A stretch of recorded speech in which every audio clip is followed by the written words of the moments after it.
magandang hapon po sa ating lahat, Father. Yes po, good afternoon. Sa group to naman is about how to invite members para dumami ang grupo.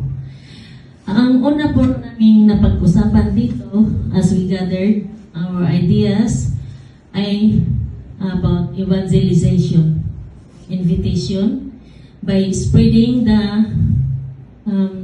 group into community, kung ano yung mga ginagawa namin.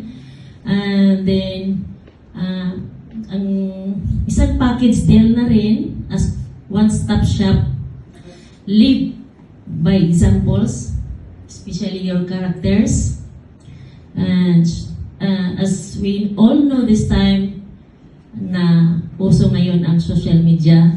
So, pwedeng i-post sa Facebook, pwedeng by pages in Facebook or in YouTube, as we have meron siya sa atin na may mga account sa YouTube or Facebook.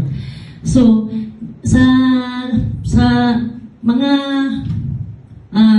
package deal dito or characters dito, napag-usapan namin, nabuo namin ang isang strategy na alagaan kung sino yung mga bagong members. By example, so kailangan sa isang grupo, as an example, na marunong kang maging friendly, humility, prayerful, understanding, and importantly is respect by each other.